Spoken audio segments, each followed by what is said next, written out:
Amara Thompson stood in the dim light of the crew quarters at Hartsfield-Jackson Atlanta International Airport, her fingers smoothing the crisp lines of her navy blue flight attendant uniform. At 31, she had mastered the art of projecting calm, her warm brown eyes and steady smile, a practiced shield against the turbulence of the skies and her soul.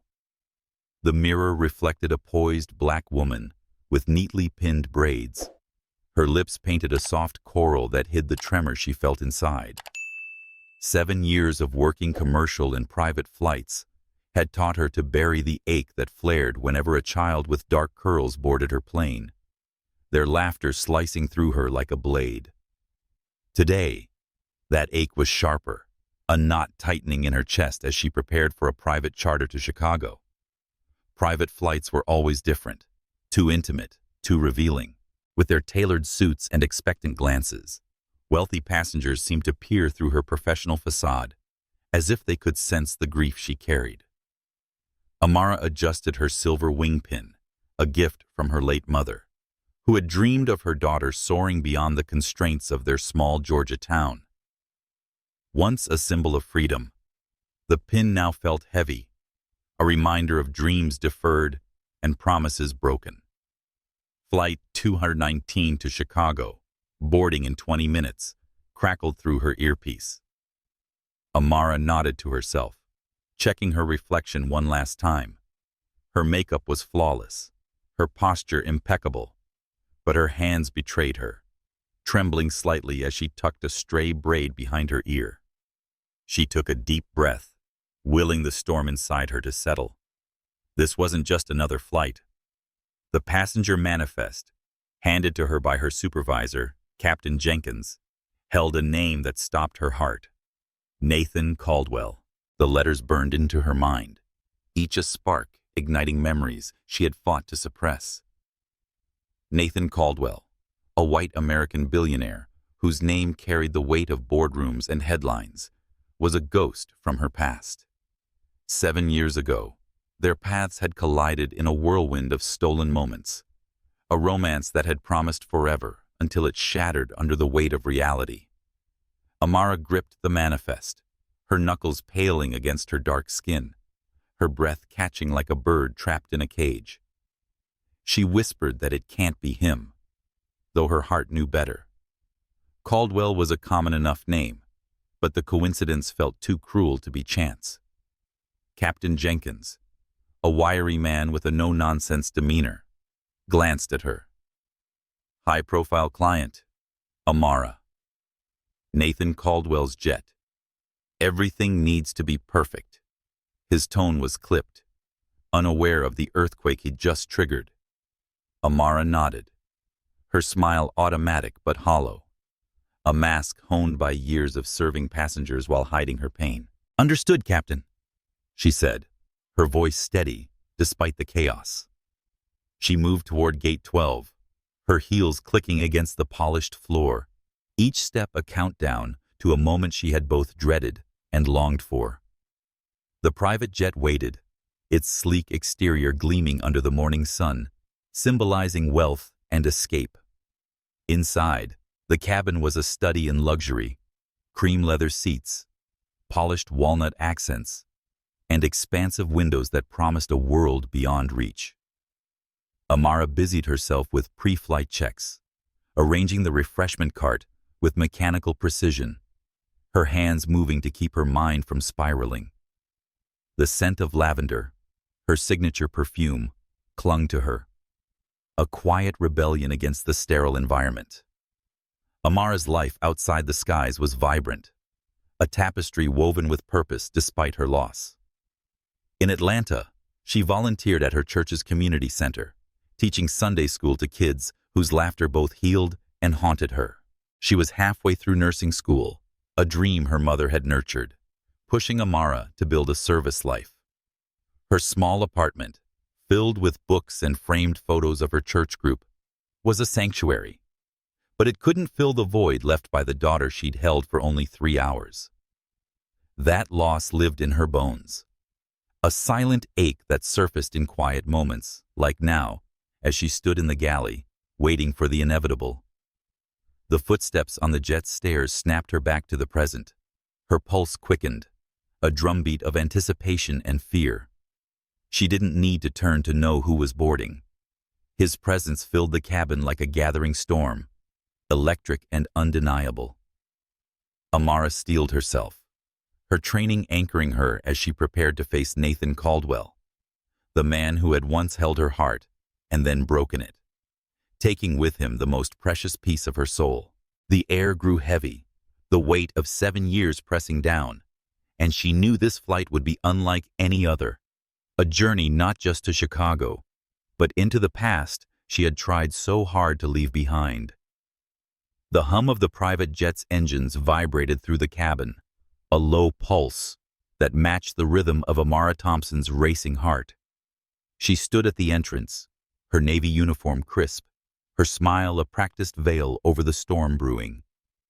The luxurious interior, cream leather seats, walnut paneling, and expansive windows framing a cloudless sky, felt suffocating, as if the walls knew the weight of the moment about to unfold. Her hands, steady from years of serving champagne and securing seatbelts, gripped the edge of the refreshment cart, anchoring her against the tide of memory threatening to pull her under. Footsteps echoed on the jet's stairs, deliberate and heavy, each tightening the knot in Amara's chest. She didn't need to look to know who was boarding. Nathan Caldwell's presence filled the space like a gathering thunderstorm, charged and unpredictable. When she forced herself to glance up, time seemed to fracture. He stood in the doorway, his dark hair flecked with silver, his tailored suit framing a frame with confidence and weariness. His once familiar blue eyes locked onto hers, widening in a flash of recognition that mirrored her shock. For a moment, neither breathed, the air thick with 7 years of silence. "Amara," Nathan said, his voice low, a mix of prayer and plea. The sound of her name on his lips was a wound reopened, sharp and raw. She swallowed, her training kicking in, forcing her voice to remain even. "Mr. Caldwell, welcome aboard. Your seat is ready." Her words were polite and professional, but an earthquake of unspoken questions lay beneath them. Why now? Why here? How could fate be so cruel? Before Nathan could respond, a small voice broke the tension, clear and sweet as a morning chime. "Daddy? Who's the pretty lady?" Amara's world tilted. She turned, her breath catching as her eyes met a 6-year-old girl beside Nathan. Lila's dark curls bounced in the morning light, filtering through the cabin windows, framing a face with almond-shaped eyes that were unmistakably Amara's. The resemblance was a punch to the gut, a living echo of the baby she had cradled for 3 fleeting hours before signing her away. Lila tilted her head, studying Amara with a curiosity that felt deeper than a child's interest, as if she were piecing together a puzzle only her heart understood. Amara knelt to Lila's level, her knees trembling against the plush carpet. "Hi, sweetheart," she said softly, her voice steady despite the chaos. "I'm Amara, your flight attendant today." Lila's eyes, wide and searching, held hers, and Amara felt a pull, a connection that transcended years and legal documents. "You have pretty eyes," Lila said, stepping closer, her small hand reaching out, but stopping just short of Amara's face. "They look like mine when I look in the mirror." The words hit like a lightning strike, devastating yet straightforward. Amara's throat tightened, her carefully constructed mask slipping. She wanted to reach out, touch the curls that mirrored her own, and confirm this wasn't a dream. But Nathan's voice cut through, strained and urgent. "Lila, come sit down. We need to buckle up." His tone was gentle, but edged with panic, his eyes darting between Amara and his daughter, as if he feared the truth might spill out in this confined space. Lila didn't move, her gaze still fixed on Amara. "You smell nice," she said, her nose wrinkling in a smile, "like the lavender in my room." Amara's heart stuttered. She wore lavender perfume every day, a ritual that had started during her pregnancy, a way to hold on to the daughter she'd lost. That Lila associated the scent with safety felt like a cosmic thread tying them together. "Thank you," Amara managed, her voice barely above a whisper. "You're very sweet." Nathan cleared his throat, his hand resting on Lila's shoulder, guiding her toward the seats. "Let's get settled, princess." But his eyes lingered on Amara, a storm of guilt and recognition swirling in their depths. She saw the weight of their shared past, the promises he'd broken, the life he'd built on her sacrifice.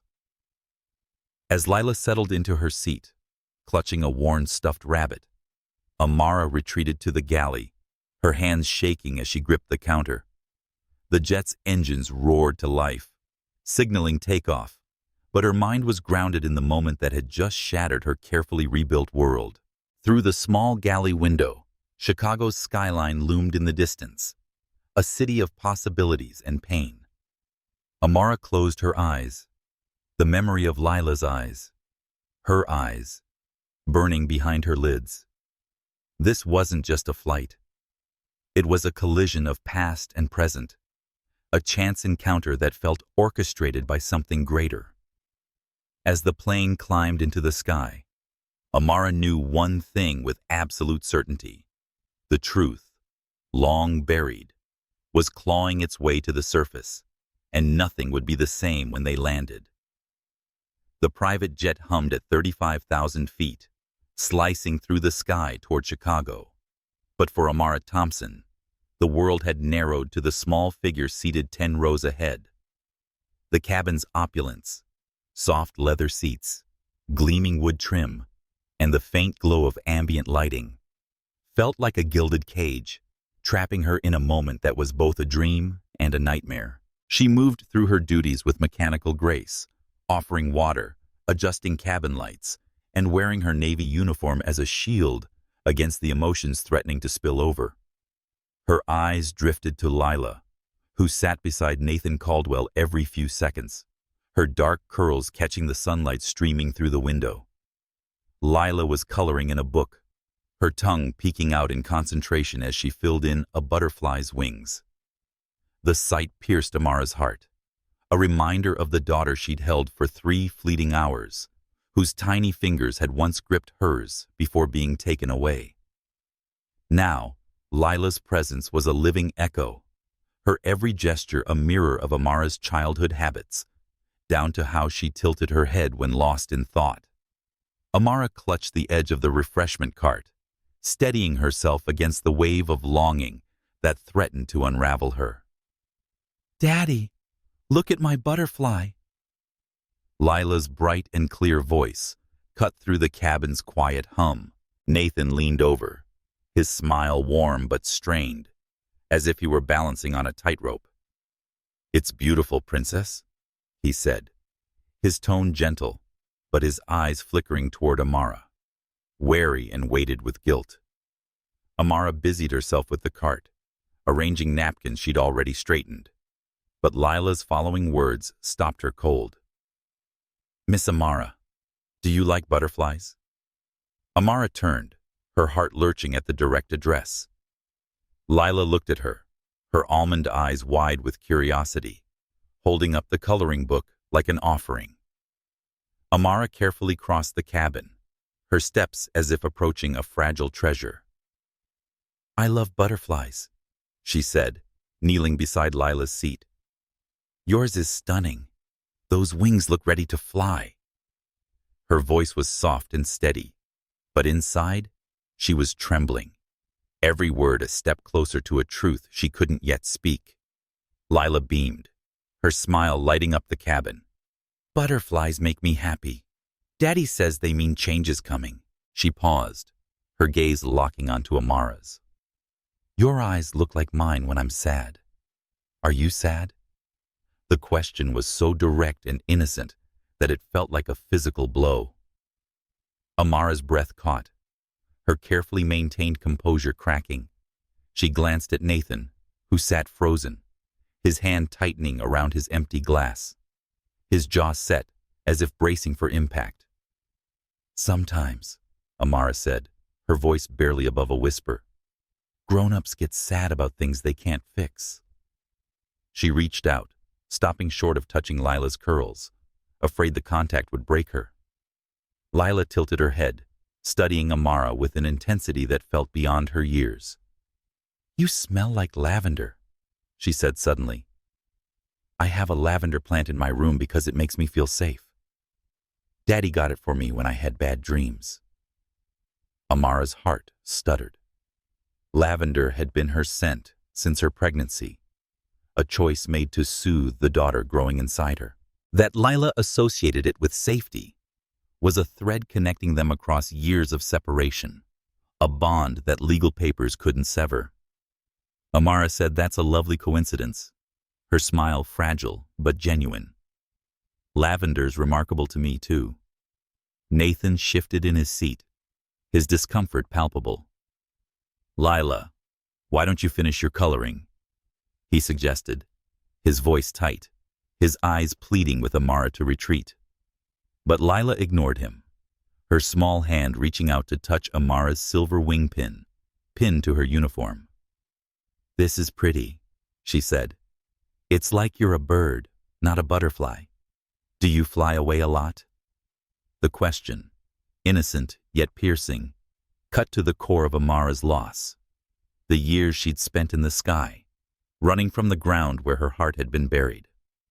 "I do fly a lot," Amara replied, her throat tight. "But sometimes I wish I could stay in one place." Lila nodded solemnly, as if she understood more than she could articulate. Then, without warning, she leaned forward and wrapped her arms around Amara's neck, her hug warm and unhesitating. "You could stay with us sometime," she whispered. "You'd like Chicago." The embrace was a homecoming and a heartbreak, a fleeting moment of what could have been. Amara closed her eyes, breathing in the scent of Lila's strawberry shampoo, memorizing her daughter's weight in her arms. When she opened them, Nathan was staring, his composed facade cracking, a single tear tracing his cheek before he wiped it away. "Lila, we need to buckle up for landing," he said softly, his voice thick with emotion he couldn't hide. Lila pulled back, her eyes still locked on Amara's. "You're nice," she said, then returned to her seat, clutching her coloring book. Amara stood, her legs unsteady, and retreated to the galley, her hands gripping the counter as the plane descended. Through the small window, she watched the Chicago skyline emerge, a mosaic of steel and possibility. Nathan's guilt, Lila's intuition, and her restrained longing swirled in her mind, a storm that refused to settle. This encounter wasn't just a chance meeting. It was the beginning of something unstoppable, a truth with wings learning to soar. The jet's descent into Chicago was smooth, but Amara Thompson felt like she was falling through the cracks of her past. In the galley, surrounded by the sterile gleam of stainless steel and the faint scent of coffee, she gripped the counter, her navy uniform a thin armor against the memories flooding back. The encounter with Lila and Nathan Caldwell had torn open a wound she'd spent 7 years trying to heal, each moment with her daughter's curious eyes and Nathan's guilty glance peeling back another layer of buried pain. As the plane taxied toward O'Hare's private terminal, Amara's mind drifted to the beginning, to the choices that had led to this moment. 7 years ago, Amara had been a different woman, scraping by on 3 jobs while pursuing her dream of nursing school. She'd met Nathan at a charity gala in Atlanta, where she worked as event staff, her smile bright despite the long hours. He was charming, his tailored suit and easy laugh a stark contrast to her world of late-night study sessions and church fundraisers. Their connection was instant, a spark that grew into stolen moments, quiet dinners in tucked-away cafes, whispered promises under starlit skies. Nathan never mentioned his wife, Eleanor, until Amara told him she was pregnant. She could still see his face that night, pale and drawn, as they sat in her cramped apartment, the hum of Atlanta's traffic filtering through the window. "I'm married," he'd confessed, his voice heavy with shame. "Eleanor can't have children. She's particular about our family's image." Eleanor Caldwell, a woman of old money and colder ambition, had built a life around appearances, her infertility a secret she guarded fiercely. Nathan had promised to figure things out and find a way for them to be a family. But 3 days before Amara's due date, his lawyers arrived, their sleek suits and clipped tones filling her tiny living room with menace. The memory was vivid. 5 men in pinstripes, their briefcases gleaming, presenting a contract that felt like a guillotine. They offered $1 million and supervised visits once a year in exchange for relinquishing her daughter to Nathan and Eleanor. One lawyer said they can give her everything, his voice smooth as silk, the best schools, a stable home, and opportunities you can't provide. Amara, exhausted and alone, her mother's recent death still raw, felt the weight of their words. They painted her love as selfishness, her poverty as cruelty. If she fought, they warned, they'd drag her through court, tarnish her name, and ensure she never saw her child again. She signed the papers, her hand shaking, tears blurring the ink. 3 hours after Lila's birth, Amara held her daughter, memorizing her tiny features, the curl of her lashes, the softness of her skin, while singing Blackbird in a hospital room that felt like a prison. Then Nathan's lawyers returned, taking Lila away and leaving Amara with a check and a promise that visits would be less confusing if she stayed away. She hadn't seen Lila since, but the pain lived in her daily life through her volunteer work at the church, where she taught children to dream big, and in her nursing studies, where she hoped to heal others as she couldn't heal herself. As the jet stopped, Amara watched through the galley window as ground crews moved with practiced efficiency, unaware of the reunion unfolding inside. Nathan's voice broke her reverie, low and hesitant. "Amara, could I get another water?" He stood at the galley entrance, his empty glass catching the cabin's light. She nodded, pouring with steady hands. But when their fingers brushed as she handed him the glass, he flinched, as if the touch burned. "Thank you," he said, his eyes avoiding hers, heavy with the weight of their shared history. "Daddy, you're drinking too much water," Lila piped up from her seat, her voice teasing as she colored another butterfly. "Grandma Helen says you'll float away." Amara's hand stilled. Nathan's mother, Helen, disapproved of their relationship, calling Amara that girl with a sneer cut deep. She wondered if Helen knew Lila's true parentage or if she'd accepted the adoption story without question. Nathan's jaw tightened, but he forced a smile. "Just one more, princess. Daddy's had a long day." Amara retreated behind the counter, her heart pounding. Lila's chatter filled the cabin, innocent yet piercing, each word a reminder of the life Amara had been denied. Amara felt a surge of resolve as the cabin door opened, signaling the passenger's departure. This wasn't just a flight, a crack in the wall that separated her from her daughter. Outside, Chicago's skyline glittered, a city of secrets and second chances. As she watched Nathan and Lila prepare to disembark, Amara knew that the promises they'd broken 7 years ago were about to demand reckoning. The jet's cabin door hissed open, letting in the sharp tang of jet fuel and the distant roar of O'Hare International Airport. Amara Thompson stood at the exit, her Navy uniform pristine, her smile a practiced mask as she prepared to bid farewell to the passengers. The weight of the past hour pressed against her chest. Lila's knowing eyes, Nathan Caldwell's guilty flinch, the lavender scent that tied her to a daughter she'd lost 7 years ago. The Chicago skyline loomed beyond the jet bridge, its steel spires glinting under a late afternoon sun. A city that held both her past and an uncertain future. Amara's hands, steady through years of serving drinks and calming nervous flyers, trembled slightly as she straightened her silver wing pin, a silent vow to hold herself together. Nathan lingered at the door, his tailored suit slightly rumpled, his blue eyes avoiding hers as he gathered Lila's coloring book and stuffed rabbit. Her dark curls bouncing, Lila clutched her father's hand, but turned back to Amara, her almond eyes bright with curiosity. "Miss Amara, what's your name?"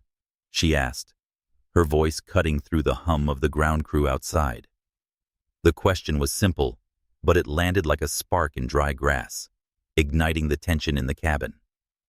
Nathan's head snapped up, his jaw tightening, a silent plea flickering in his gaze. Don't tell her. Not yet.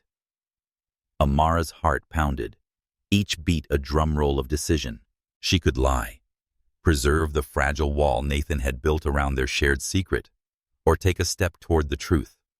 Lila's eyes, so like her own, held an unspoken trust, a connection that felt fated despite the years apart. Amara knelt to Lila's level, her knees pressing into the plush carpet, and smiled softly. "My name's Amara," she said, her voice steady but laced with emotion. She reached into her pocket, pulling out a small notepad, and scribbled her phone number with a hand that betrayed her nerves. "If you ever want to talk about butterflies or anything else, call me, okay?" Lila's face lit up, her small fingers closing around the paper like a treasure. "Really? You'll answer?" she asked, her voice bubbling with excitement. Amara nodded, her throat tight. "Always," she promised, the word carrying the weight of a vow she'd taken since the hospital room where she'd last held her daughter. Nathan's expression darkened, a storm of conflict brewing behind his eyes. Guilt, fear, and something softer, perhaps regret. He opened his mouth to speak, then closed it, his hand tightening on Lila's shoulder. "Come on, princess," he said, his voice strained. "The car's waiting."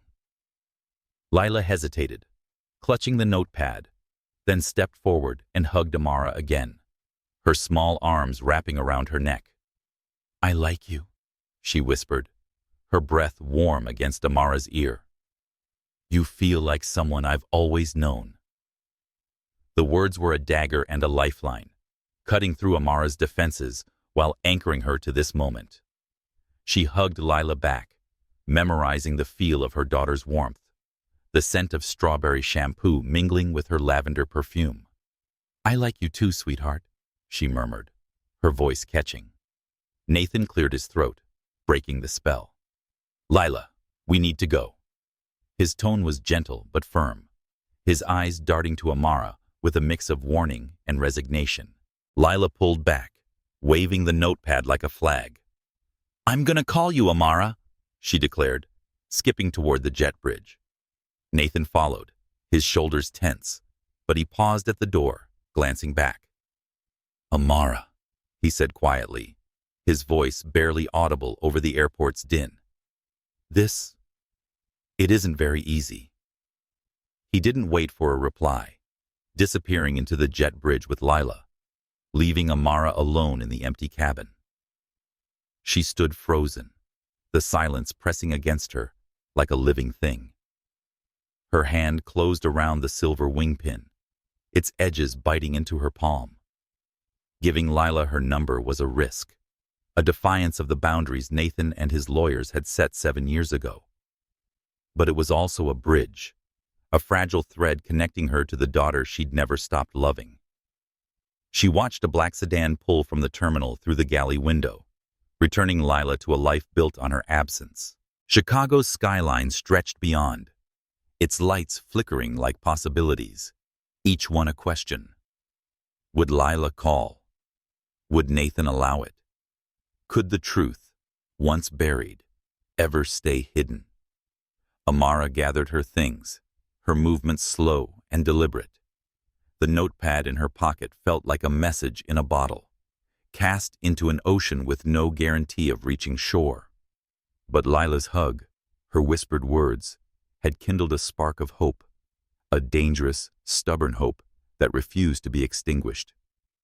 As she stepped off the jet, the Chicago wind brushed her face, carrying the promise of a reckoning. The truth was stirring, and Amara knew, with a clarity that terrified and emboldened her, that this was only the beginning. Amara Thompson sat on her worn couch in her Atlanta apartment, the hum of evening traffic filtering through the open window. The small space, filled with nursing books, a framed photo of her church choir, and a vase of fresh lavender, was a sanctuary of resilience.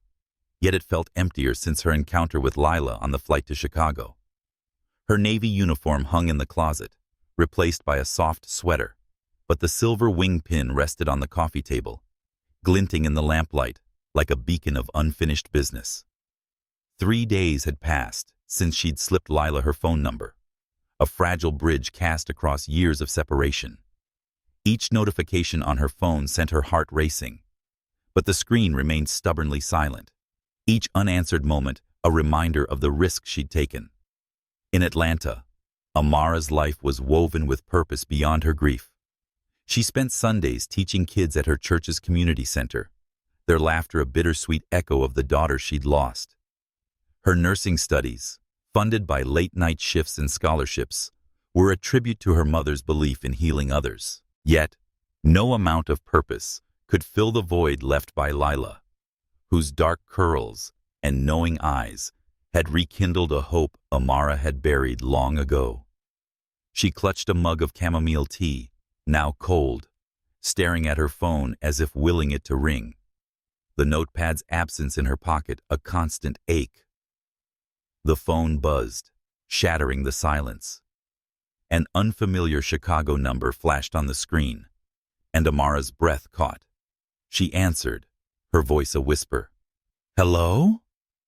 A bright musical voice burst through, like sunlight breaking clouds. "Amara, it's me, Lila."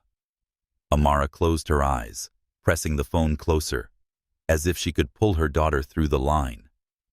"Hi, sweetheart," she said, her throat tight. "I was hoping you'd call. I wanted to call sooner, but Daddy said I had to wait till after homework," Lila said, her tone bubbling with excitement. "I told him you're my friend from the airplane, and he said okay, but he looked funny, like when he's worried about something." Amara's heart twinged at Nathan's hesitation, a sign of the battle beneath his polished exterior. "What did you do today?" she asked, steering the conversation to safer ground. Lila launched into a story about school, her words tumbling over each other. "We had art class, and I drew another butterfly, but this one was purple, like my favorite crayon. Oh, and Mr. Paws, my cat, chased a moth yesterday. He's so silly." Amara smiled, tears pricking her eyes, imagining Lila's life in Nathan's grand Chicago mansion. But Lila's voice softened, a shift Amara felt through the phone. "Sometimes I feel lonely, even with Daddy and Mr. Paws, like something's missing. Grandma Helen says I'm just being dramatic, but I don't think so." Amara's grip tightened on the mug. Lila's mention of Helen, Nathan's disapproving mother, hinted at a household where love was abundant but incomplete. "You're not dramatic, sweetheart," Amara said gently. "Sometimes our hearts know things we can't explain." Lila was quiet momentarily, then said, "I had a dream last night. A lady with eyes like yours was singing a song about a bird. It made me feel safe, like my lavender plant." The words were a jolt, pulling Amara back to the hospital room, where she'd sung Blackbird to her newborn daughter, her voice trembling through tears. "What song was it?" she asked, her voice barely steady. Lila said, "I don't know the name, but it went like, Blackbird singing in the night. I dream about her a lot, And she always sings that. Do you know it? Amara's heart hammered, the melody echoing in her mind. I do, she said softly. It's called Blackbird. I'll sing it for you sometime, if you'd like. Yes, please. Lila's excitement was palpable. Daddy tries to sing, but he's not very good. He sounds like Mr. Paws when he's grumpy. Amara laughed, which felt foreign after days of holding her breath. I bet you're a great singer, Lila added. You smell like the lady in my dreams, too, like lavender. The connection was uncanny, a thread tying mother and daughter across years of absence, and Amara felt a surge of resolve. I'd love to sing for you, Lila. Maybe soon. She heard shuffling on the other end, then Nathan's voice, low and cautious. 5 more minutes, princess. Lila whispered. Daddy's coming. I'll call tomorrow. I have so much more to tell you. Amara nodded, though Lila couldn't see. I'll be here, sweetheart. Always. The line went quiet, and Amara sat in the silence, her tea forgotten, her heart full and breaking.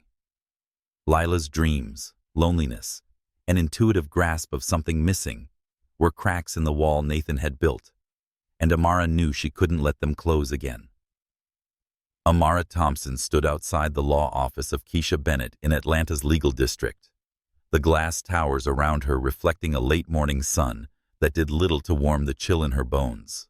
Her navy sweater, a contrast to the flight attendant uniform she'd worn days ago, clung to her as she clutched a manila folder, its contents a testament to 7 years of silent grief. Lila's birth certificate, hospital records, a single photo from those fleeting 3 hours, and a log of their recent phone calls. The folder felt heavier than its pages, carrying the weight of a decision that could reshape her life and her daughter's. Lila's voice from last night's call echoed in her mind. Do you think my real mommy loved me? Each word a spark igniting Amara's resolve. Inside her apartment, Amara's life was a tapestry of purpose woven through pain. Her nursing textbooks, stacked beside a vase of lavender, spoke of her dream to heal others, a goal rooted in her mother's legacy. Sundays at the church community center, where she taught kids to read and dream, filled her with joy and reminded her of the child she couldn't raise. Lila's calls, now a daily ritual, were a lifeline, each filled with stories of butterflies, Mr. Paws, and a loneliness that pierced Amara's heart. That loneliness, coupled with Lila's dreams of a singing woman, had pushed Amara to this moment, standing before a brass nameplate that read, Keisha Bennett, family law attorney. Amara had chosen Keisha carefully, drawn to her reputation for winning maternal rights cases against powerful opponents. Keisha, who had risen from foster care, understood the fight for family in a way few could. Inside the office, the space was warm, with family photos on the desk and children's drawings pinned to a bulletin board, evidence of lives reunited. Keisha, her steel-gray hair pulled back, exuded authority tempered by empathy. Ms. Thompson, please sit, she said, her voice steady as she gestured to a chair. I've reviewed your preliminary information. Before proceeding, you must understand this is a war, not a skirmish. Nathan Caldwell has resources, hospital boards, political connections that make this a steep climb. Amara nodded, her fingers tightening around the folder. I know it won't be easy, she said, her voice firm despite the tremor in her chest. But Lila calls me every night, asking when she can see me again. She dreams of a woman singing Blackbird, the same song I sang to her as a baby. Last night, she asked if her real mommy loved her, and I couldn't keep lying to her. Keisha's eyes softened, but her tone remained pragmatic. You're challenging a billionaire's guardianship. The media will have a field day, and some will frame it as a working-class woman against a titan. You'll face scrutiny, your past, your choices. Are you ready for that? Amara thought of her church community, the kids who called her Miss Amara, and the late nights studying for nursing exams. She thought of Lila's voice, small and vulnerable, confessing she felt a hole in her heart. Amara said, "I've spent 7 years living half a life," her gaze steady. "I volunteer, study, and smile through the pain. But nothing fills the space Lila left. Whatever they throw at me can't be worse than losing her again." Keisha leaned forward, her pen poised over a legal pad. "Tell me everything, from the beginning." For an hour, Amara poured out her story. She spoke of meeting Nathan at the gala, their secret romance, and the night she told him about her pregnancy.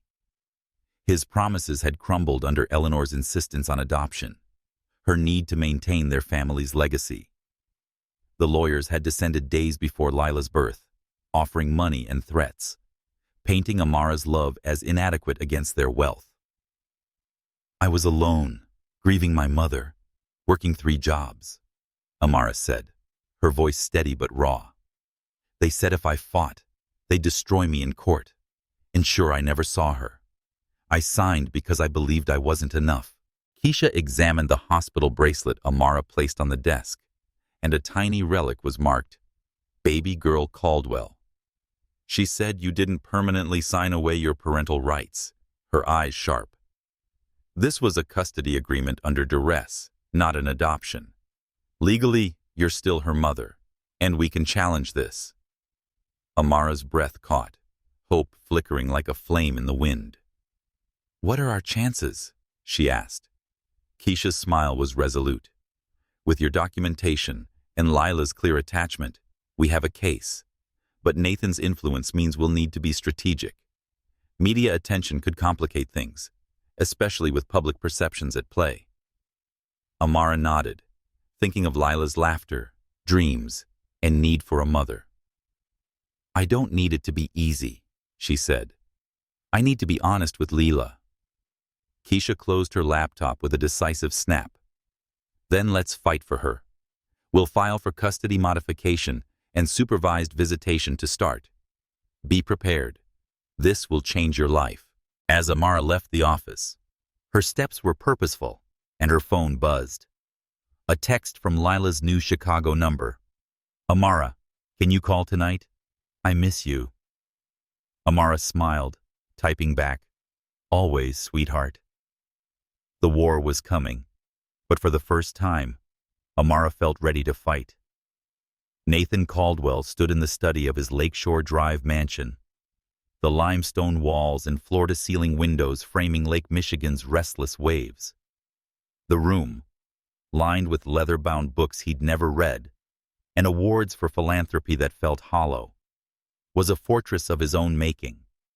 Yet it offered no refuge from the manila envelope on his mahogany desk. Delivered hours ago by a court messenger, it held a custody petition from Amara Thompson, a formal demand for Lila's mother to reclaim her place. Nathan's tailored suit felt constricting, his silver-flecked hair disheveled from running his hands through it as he stared at the envelope, unopened but already unraveling his carefully constructed world. Small feet echoed down the marble hallway, a prelude to Lila's voice, bright and eager. "Daddy? I'm home. Can I call Amara before dinner?" She burst into the study, her school uniform rumpled, dark curls escaping her ponytail, her almond eyes sparkling with anticipation. Nathan forced a smile, his heart twisting at her excitement. Since the flight, Lila's calls with Amara had become a daily ritual, each thread weaving her closer to a truth Nathan had buried 7 years ago. "In a minute, princess," he said, his voice tight. "Say hello first." Lila bounced over, dropping her backpack and holding up a drawing. "Look what I made in art class." The paper showed 3 figures, a man, a woman, and a girl, holding hands under a bright sun. She said, "That's you, me, and Amara," pointing to the woman with long braids and a blue dress. "I made her hair pretty, like on the airplane." Nathan's breath caught, the image a mirror of a family he'd denied Lila. He knelt to her level, his hands unsteady. "It's beautiful, sweetheart," he said, but his voice betrayed the storm within. 7 years ago, Nathan had let fear and Eleanor's ambition dictate his choices. His late wife, desperate to preserve their legacy despite her infertility, had insisted on adopting Amara's baby, presenting it as their own to avoid scandal. Nathan, torn between love for Amara and duty to Eleanor, had agreed, convincing himself that wealth and stability trumped a mother's bond. The lawyers he'd sent to Amara, armed with money and threats, were his doing, a betrayal he'd justified as protecting Lila. Eleanor's death 2 years ago had left him alone with that guilt, raising Lila in a mansion that echoed with absence despite its grandeur. Lila's voice pulled him back. "Amar said she'd sing Blackbird for me. I told her about my dreams, and she knew the song." Her eyes shone, but then her smile faded, sensing his tension. "Daddy, why do you look sad when I talk about Amara?" The question pierced Nathan, exposing the cracks in his facade. Children saw what adults hid, the weight of unspoken truths, the tremor in a voice claiming all was well. He set the drawing on the desk, beside the envelope, and took a deep breath. "I'm not sad, Princess. Just thinking about grown-up things." "What kind of things?" Lila asked, her voice small, her hand clutching her stuffed rabbit. Before Nathan could answer, his phone rang, and the caller ID flashed his lawyer's name, Marcus Webb. Nathan hesitated, then said, "Go wash up for dinner, Lila. You can call Amara after." Lila studied him, her gaze too knowing, then nodded. "Okay, but Daddy, Amara makes me feel safe, like I've been looking for her forever." She left, her words lingering like a verdict. Nathan answered the phone, his heart heavy. "They filed," Marcus said without preamble. "Custody modification, supervised visitation, and DNA testing. They're claiming coercion on the original agreement. Keisha Bennett represents her. She's a bulldog who has never lost a maternal rights case." Nathan sank into his leather chair, the lake's waves a distant roar. "What are our options?" he asked, though he dreaded the answer. Marcus's voice was grim. "We fight. You've got 7 years of stability, financial security, and a solid agreement. But Bennett's involvement means they believe they can win." Nathan's eyes fell to Lila's drawing, the 3 figures holding hands. He thought of her humming Blackbird, her joy during Amara's calls, the loneliness she'd confessed despite his love. Eleanor's voice echoed in his memory, insisting Lila was their chance to fix their image. But Nathan had chosen to erase Amara, believing it was best for everyone. Now, Lila's happiness was rewriting that choice. "Marcus," he said quietly, "what if we don't fight?" The silence stretched, heavy with disbelief. "You're talking about giving up custody?" Marcus asked, incredulous. "No," Nathan said, his gaze on the envelope. "I'm talking about doing what's right for Lila. She's happier since Amara came back. I can't ignore that." Outside, the sun dipped below the horizon, painting the sky in shades of redemption. Nathan knew the truth was no longer his to control. It was Lila's, demanding to be heard. The Chicago Family Mediation Center was a quiet oasis amid the city's bustle, its pastel walls and soft couches designed to ease the tension of fractured families. Amara Thompson sat in the waiting room, her navy dress, chosen for its warmth and professionalism, pressed smooth, though her hands twisted in her lap, betraying her nerves. Beside her, Keisha Bennett radiated calm confidence, her steel gray hair pulled back, her legal pad ready. Keisha said softly that this is just supervised visitation to build your bond with Lila. Stay focused on her. Don't let Nathan's presence throw you. Amara nodded, her throat tight, her silver wingpin glinting on her dress like a talisman of hope. Amara would see Lila again in 10 minutes, not by chance on a jet, but by court order. The past weeks of phone calls, filled with Lila's laughter and stories of Mr. Paws, had strengthened Amara's resolve and deepened her ache. Lila's question, "Do you think my real mommy loved me?" echoed in her mind, a call to action she couldn't ignore. The door opened, and Dr. Sarah Coleman, the court-appointed supervisor, entered, her wire-rimmed glasses and kind eyes exuding patience. "Ms. Thompson, are you ready?" she asked. Amara stood, her legs unsteady, and followed Dr. Coleman down a hallway lined with children's artwork, each drawing a testament to families fighting to heal. The meeting room was warm, with toys scattered in a corner and sunlight streaming through large windows.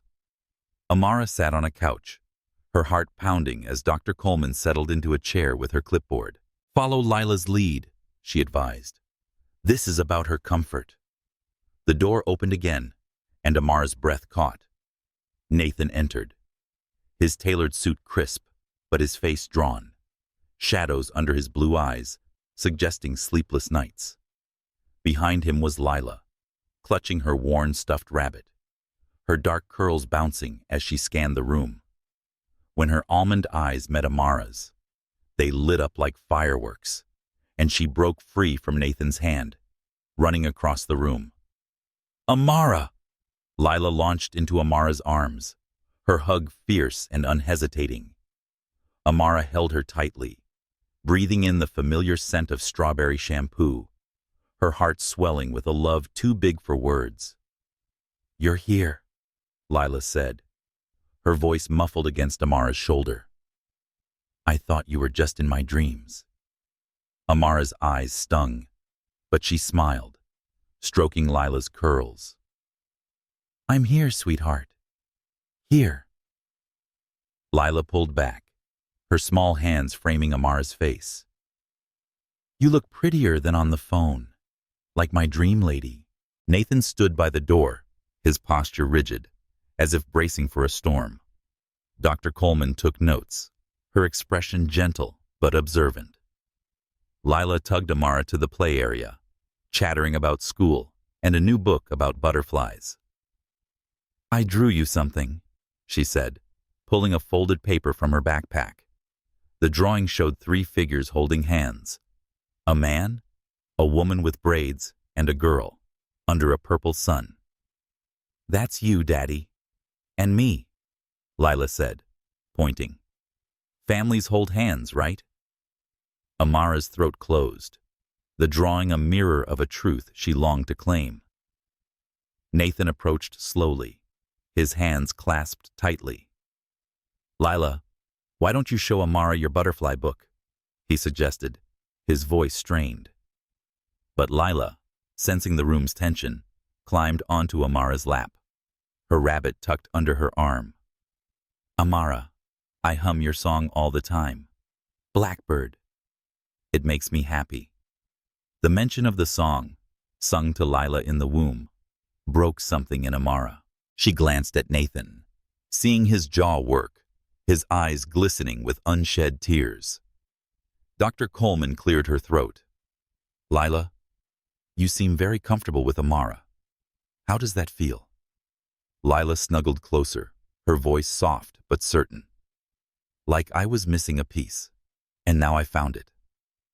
Nathan's composure cracked, a tear escaping as he knelt beside them. He said, "Princess, we need to tell you something." Amara's heart stopped, her eyes meeting Nathan's, seeing a mix of fear and resolve. Dr. Coleman nodded encouragingly, her pen poised. "Lila," Nathan began, taking her hand, "you know how I said your birth mommy loved you, but couldn't take care of you?" Lila nodded, her gaze shifting between them.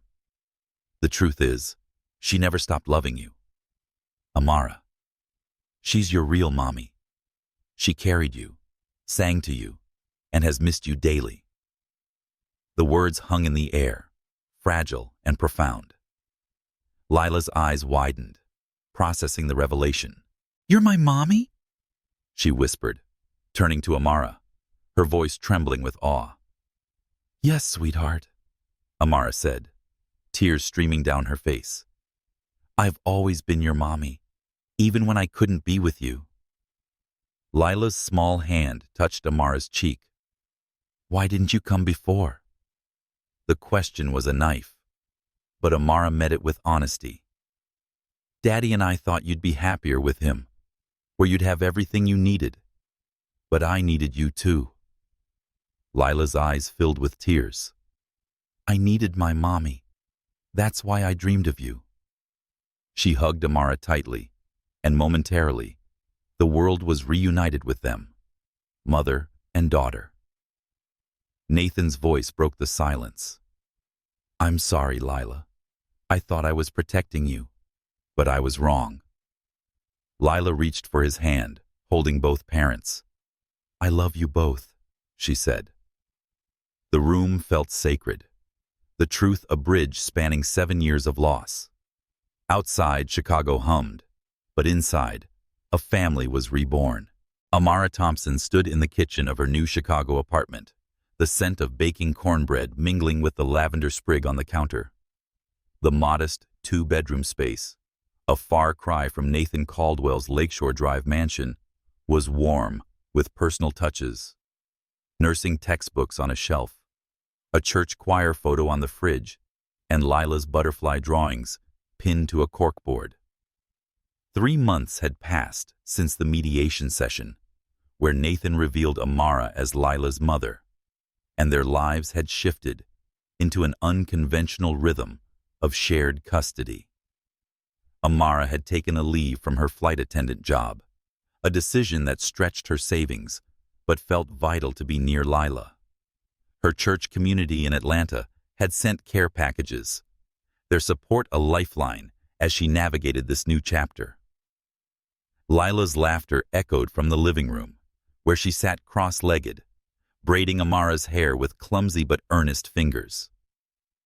"Mommy, I'm making you match me," she declared, her dark curls bouncing as she worked. The word mommy, once a distant dream, now felt like a melody Amara never tired of hearing. Lila spent Tuesdays and Thursdays with her, their evenings filled with homework, cooking, and stories about Mr. Paws. Weekends alternated, and Amara cherished the mundane miracles of motherhood, packing lunches, soothing scraped knees, arguing over bedtime. Yet, the arrangement wasn't without challenges. Sparked by Keisha Bennett's custody petition, media whispers painted Amara as an underdog, challenging a billionaire's empire, their scrutiny a constant pressure. Nathan, too, was adapting. He'd offered to fund Amara's apartment, not out of obligation, but as amends for the years he'd kept Lila from her. With its marble floors and lake views, his mansion remained Lila's primary home for school stability. Still, he drove her to Amara's for their evenings together, his tailored suits replaced by casual sweaters on those trips.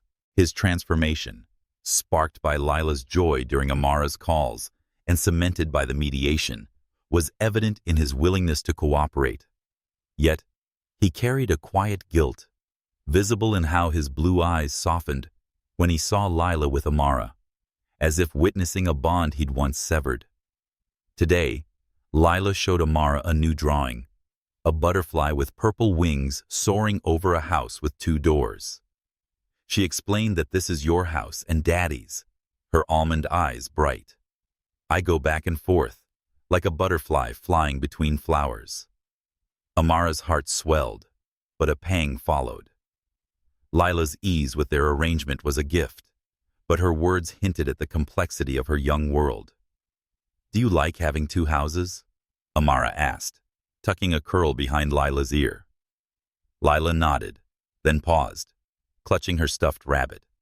"Mostly. I love being with you and Daddy, but sometimes kids at school ask why I have 2 homes, and I don't know what to say." I told them my family's special, like a puzzle with extra pieces. Her honesty was heartwarming and piercing, a reminder of the social lens on their unconventional family. Amara hugged her tightly.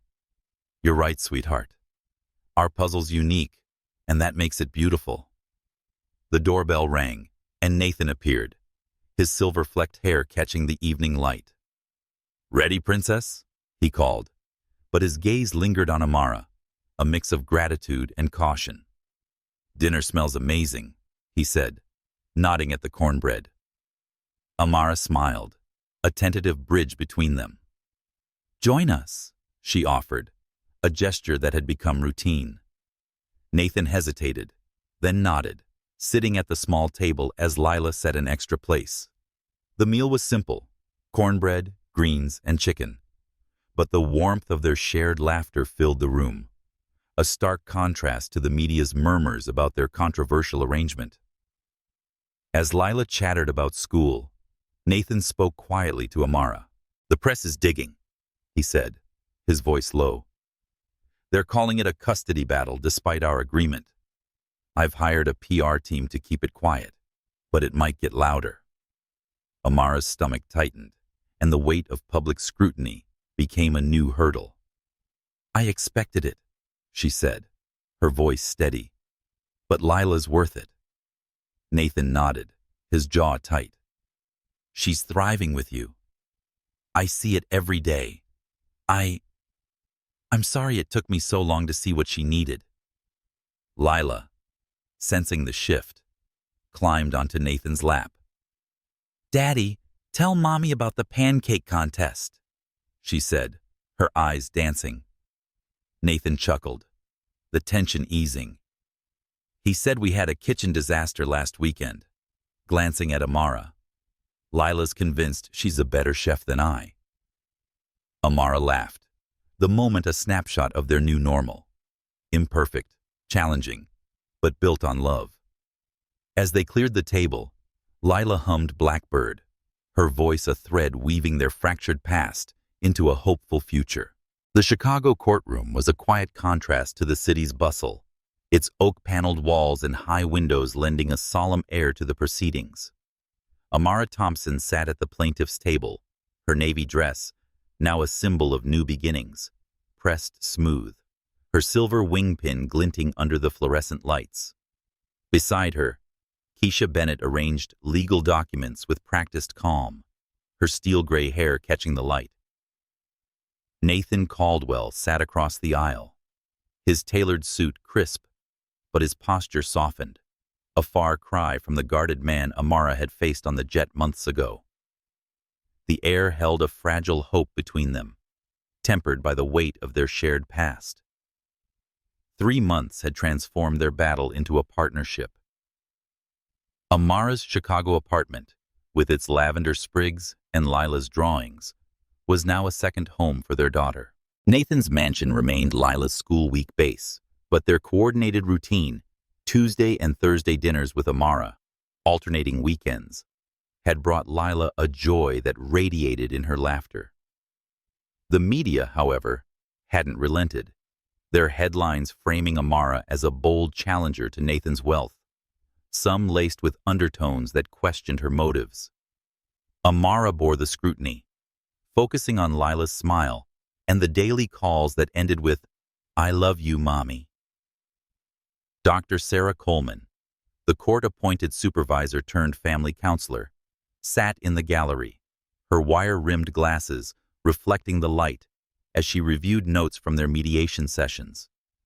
Lila's presence, though not physical in the courtroom, loomed large, her voice captured in a letter she'd written for the judge. Amara's heart fluttered at the thought, her fingers brushing the hospital bracelet in her pocket, a relic of the day she'd lost her daughter, and now a symbol of their reunion. Judge Eleanor Hayes, silver-haired and sharp-eyed, took her seat at the bench, her gaze sweeping the room. She said, "This is an unusual case," her voice carrying the authority of decades on the bench. "A voluntary joint custody agreement, reached without a full hearing, is rare. Let's review the terms." Keisha stood, her tone steady. "Your Honor, this arrangement prioritizes the child's emotional well-being. Mr. Caldwell has agreed to shared custody, with Ms. Thompson having regular visitation and equal decision-making rights. Both parties are committed to co-parenting collaboratively. Nathan nodded, his blue eyes meeting Amara's briefly, a silent acknowledgement of their hard-won partnership. "Your Honor," he said, standing. "I've seen how much Lila thrives with Amara in her life. I made mistakes 7 years ago, believing stability meant keeping her mother away. This agreement corrects that, ensuring Lila has both parents." His voice was steady, but Amara caught the tremor of sincerity, a mark of the man who'd chosen love over control. Judge Hayes turned to Dr. Coleman. "I understand the child has expressed her feelings about this arrangement. Let's hear her perspective." Dr. Coleman rose, unfolding a piece of construction paper covered in Lila's careful handwriting, adorned with drawings of butterflies and flowers. "Dear Judge Lady," she began, reading aloud. "My name is Lila, and I want to tell you about my family. I used to feel like a puzzle missing a piece, but now I have Mommy Amara and Daddy, and my puzzle is complete." Amara pressed a hand to her mouth, her eyes stinging as Dr. Coleman continued. "I love Daddy's pancakes and funny story voices. I love Mommy's singing and letting me help cook, even when I spill flour. Some kids must choose between their parents, but I don't want to. My family is a triangle now, and triangles are stronger than lines." The courtroom was silent, Lila's words a beacon of clarity. Amara glanced at Nathan, seeing his jaw tighten, his eyes glistening with pride and regret. Judge Hayes set down her pen, her expression softening. "From the mouths of babes," she said. "This child understands love multiplies, not divides." She turned to Amara. "Ms. Thompson, are you satisfied with shared custody rather than seeking primary custody?" Amara stood, her voice clear despite the lump in her throat. "Your Honor, I once thought justice meant taking Lila from the only home she'd known, but seeing her flourish with 2 homes and 2 parents who work together, I know this is right. Lila's happiness is my justice." The judge nodded, her gavel poised. "I approve this joint custody arrangement based on the evidence, the parties' agreement, and the child's best interests. May your family continue to show that love can bridge even the deepest divides." The gavel fell, a soft thud sealing their new reality. As they left the courtroom, Lila skipped between Amara and Nathan, her hands in theirs, demanding ice cream with rainbow sprinkles. "Today feels colorful," she said, her curls bouncing. Amara laughed, the weight of 7 years lifted, replaced by a completeness she hadn't dared hope for.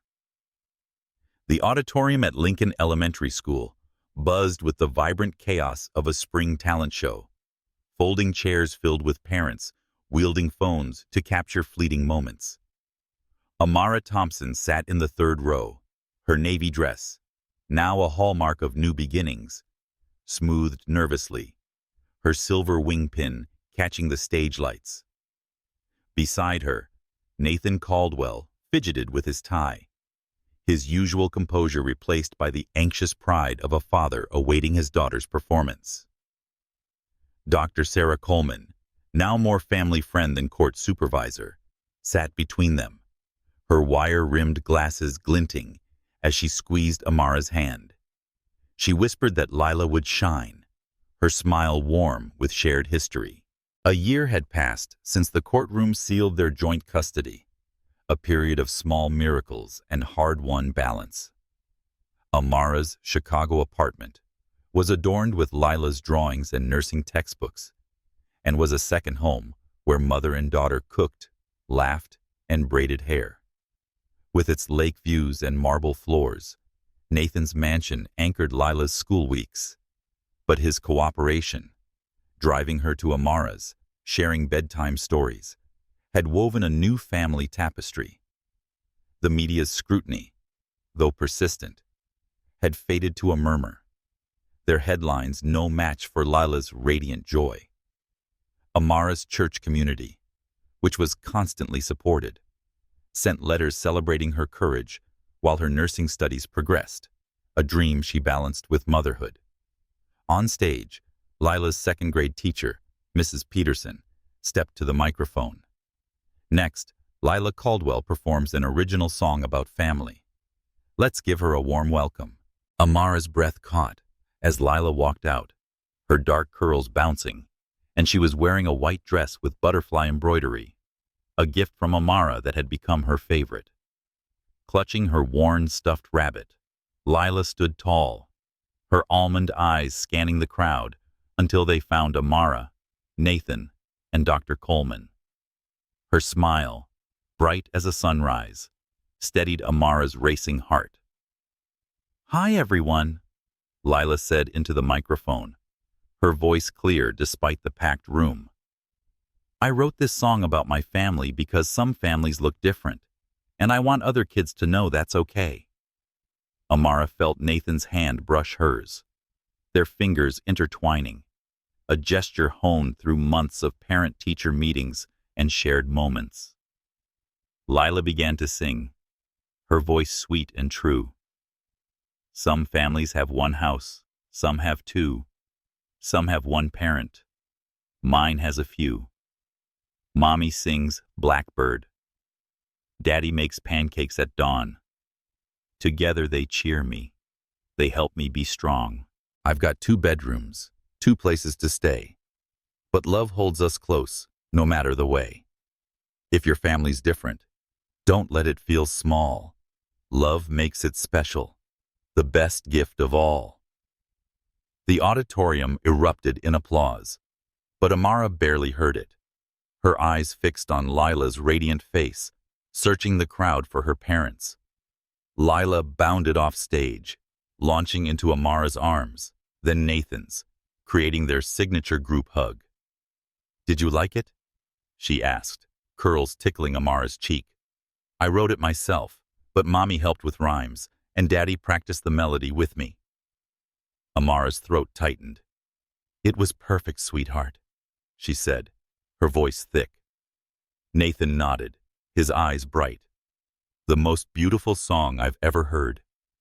Mrs. Peterson approached, smiling warmly. "Lila talks about you both constantly," she said. "Your arrangement is working. She's thriving."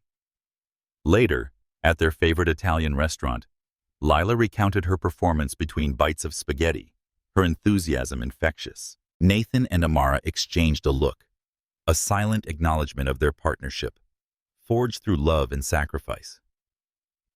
Lila announced that "I've decided what I want to be when I grow up," setting down her fork with dramatic flair. "A family builder, like Dr. Coleman, but also like you and Daddy. I want to help families love each other, even when it's hard." The statement stunned Amara and Nathan. Its simple wisdom is a testament to Lila's understanding of their journey. That night, at Nathan's mansion, Amara tucked Lila into bed, the routine a cherished ritual. "Blackbird time?" Lila asked, her eyes heavy with sleep. "Always," Amara replied, settling beside her. She sang softly, blackbird singing in the dead of night, "Take these broken wings and learn to fly." The song, once a lament for loss, was now a celebration of healing, its melody weaving their past into a hopeful future. As Lila's breathing slowed, Amara kissed her forehead. "Sweet dreams, my beautiful girl. Mommy loves you." Outside, Chicago's lights twinkled like stars, a city of stories and second chances. In this room, a family rebuilt from broken promises proved that love could mend even the deepest wounds, soaring higher than any jet could.